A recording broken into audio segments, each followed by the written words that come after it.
Hola amigos, ¿cómo les va? Bueno, eh, voy a hablar de un tema particular, poco tratado, poco conocido. El Imperio Español no terminó en 1810.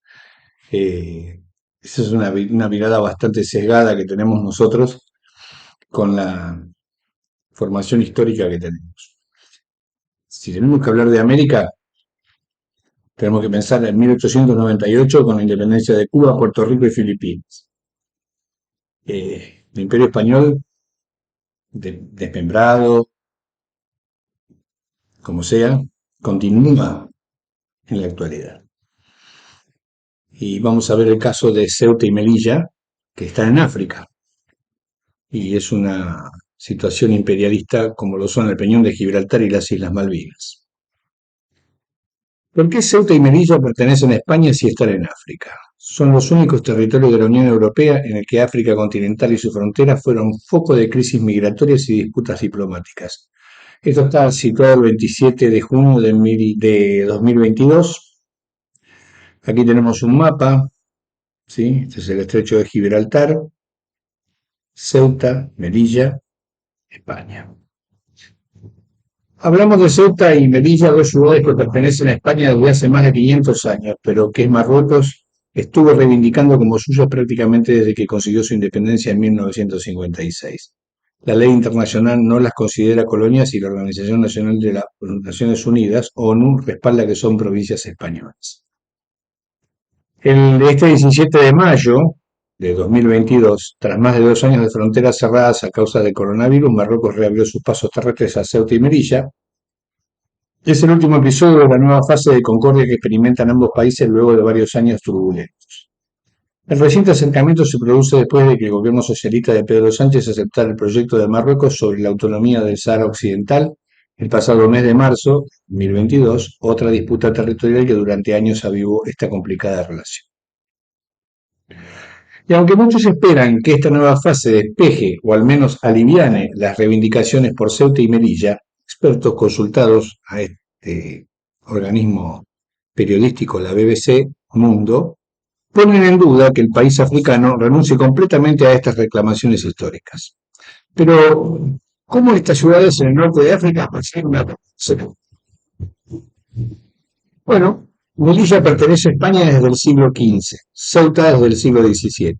En 1415, Ceuta era uno de los principales puertos económicos y estratégicos del mundo islámico, y por siglos estuvo controlada por varias dinastías berebere y árabes. Pero ese mismo año fue conquistada por Portugal, en medio del proceso de reconquista cristiana que años más tarde acabaría con los reinos islámicos durante 700 años, habían dominado a su vez la península ibérica. Un siglo después, en 1580, Portugal y España se unieron en una dinastía conjunta conocida como la Unión Ibérica, por lo que Ceuta también pasó a formar parte del dominio español. Una vez disuelta la Unión, en 1640 España se quedó con Ceuta. Por su parte, Melilla fue conquistada por la corona de Castilla en 1497. Por mandato de los reyes católicos Fernando II de Aragón e Isabel I de Castilla, una flota acudió a esta otra ciudad portuaria como parte de la reconquista española durante la que apenas 5 años antes habían derrotado al último reino musulmán de la península en Granada. Para muchos musulmanes, Ceuta y Melilla son un doloroso recuerdo de derrota y humillación frente a las potencias europeas cristianas. ¿Por qué Ceuta y Melilla son claves para España? La presencia en estos territorios en el norte africano fue fundamental para las pretensiones expansionistas de España. Para esta nación, controlar la entrada al mar Mediterráneo a través del estrecho de Gibraltar era una prioridad estratégica. Ceuta y Melilla adquirieron mucho valor por su cercanía a la península y la capacidad que brindaban para controlar el paso por el estrecho de Gibraltar, le explica a BBC Mundo el historiador Manuel Torres Soriano de la Universidad Pablo de Olavide de Sevilla en España. Ceuta, justo al otro lado del estrecho y apenas a 14 kilómetros de la costa peninsular, servía como una especie de cabeza de flujo comercial y de personas entre ambas orillas.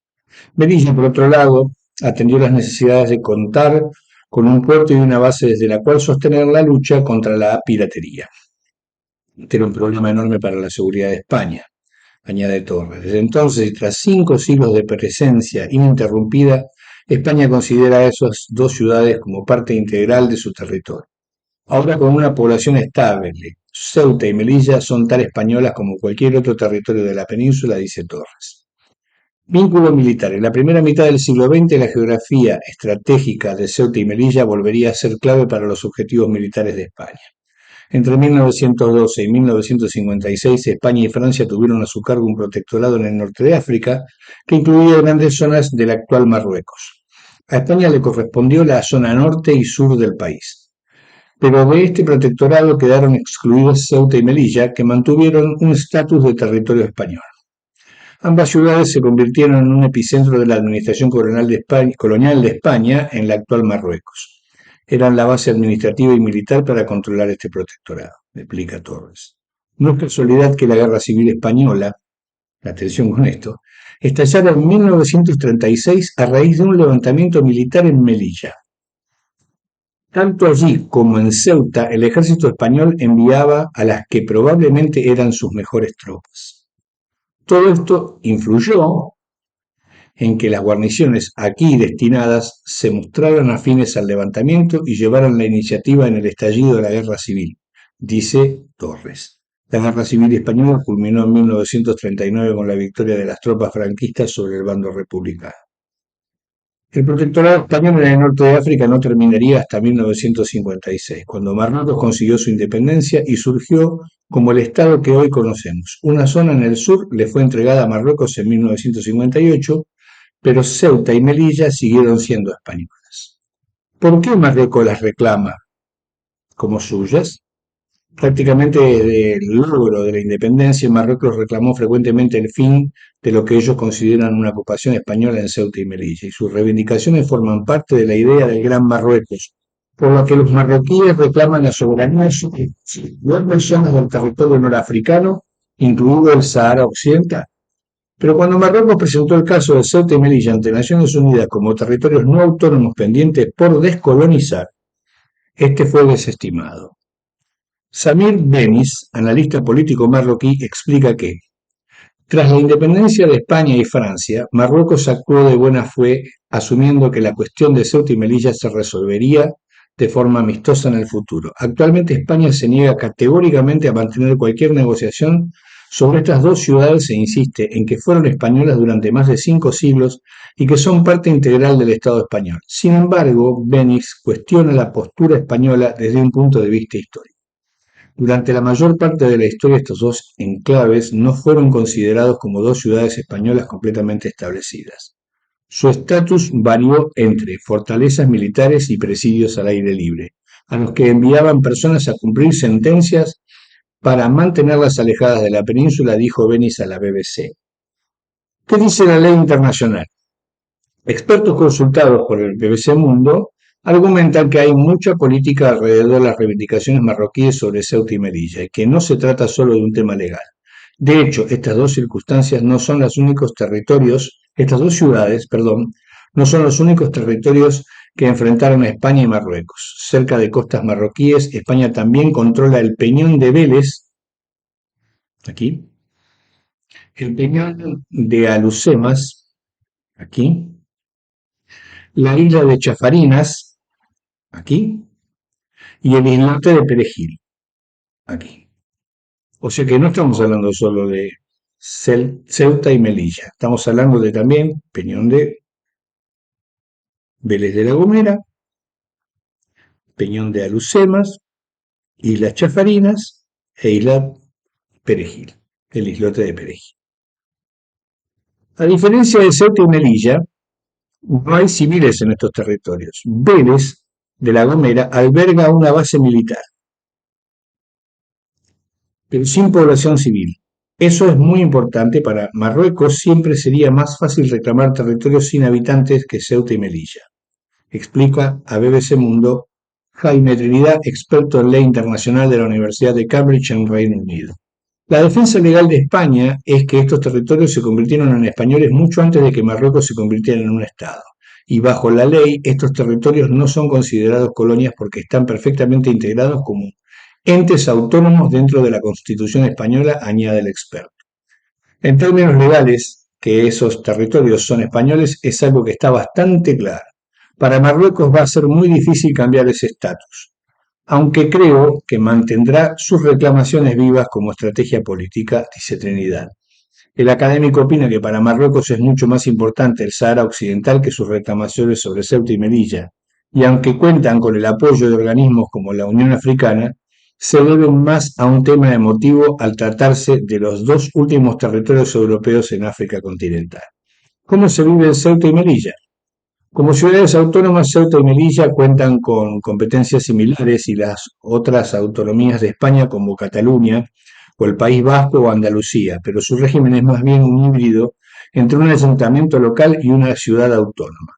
Tienen un estatus específico para ambas ciudades que no se contemplan para ningún otro territorio. Tienen muchas más competencias que un ayuntamiento, pero no llega al nivel de autonomía y recursos que puede llegar a tener una comunidad autónoma, explica Torres. El Estado español reconoce de esta forma el carácter único de estas dos ciudades y les otorga mucho más peso político del que hubiesen tenido si fueran de meros municipios.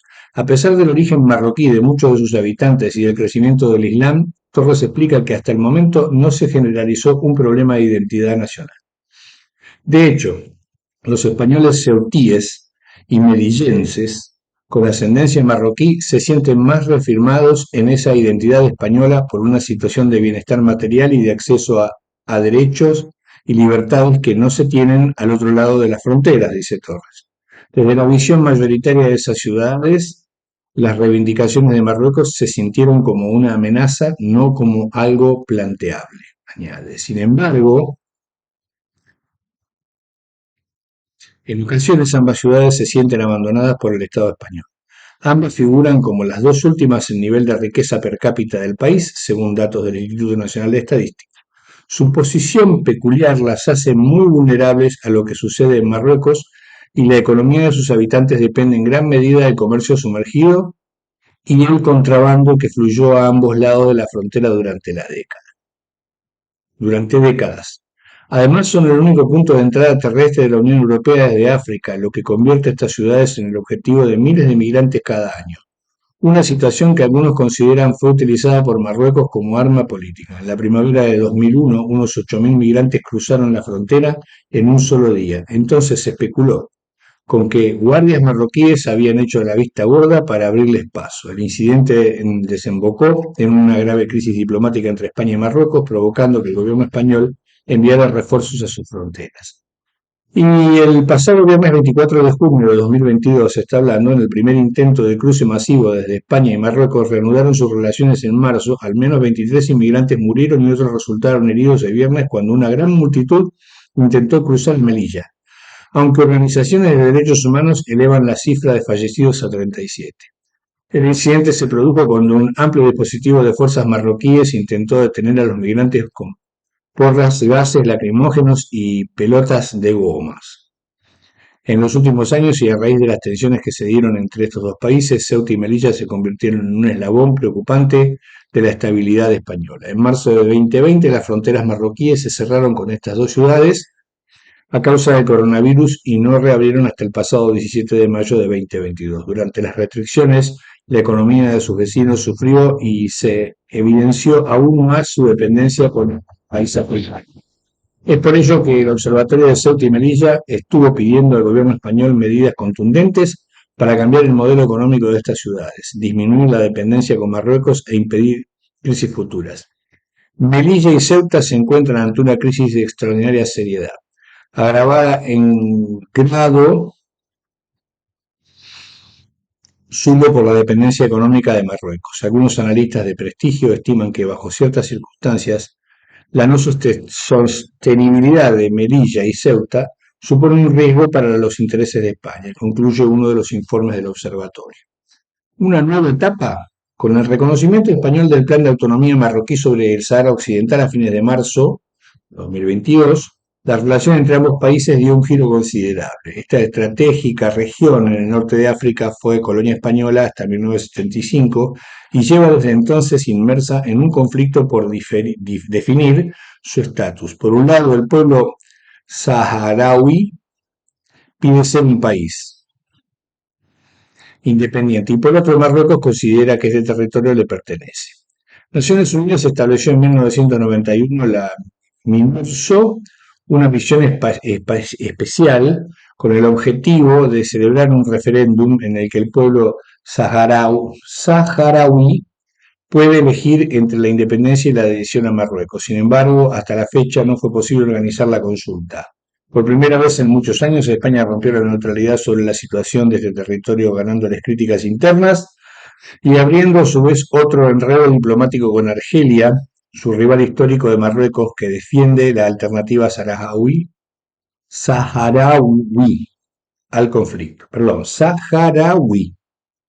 La posición de España supuso una mejora indudable en su relación con Marruecos, que para muchos también podría alivianar el reclamo marroquí sobre Ceuta y Melilla, aunque Carlos Echeverría, director del Observatorio de Ceuta y Melilla y profesor de Relaciones Internacionales de la Universidad Nacional de Educación a Distancia, opina que esa situación no cambia en absoluto.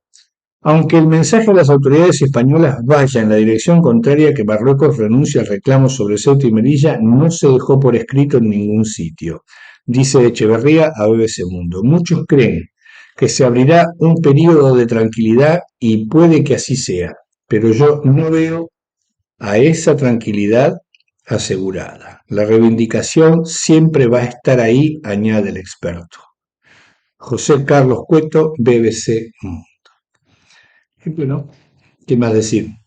Es obvio que Marruecos no deje de reclamar su soberanía, así como nosotros no dejamos de reclamar la soberanía sobre nuestras Islas Malvinas. Muchas gracias.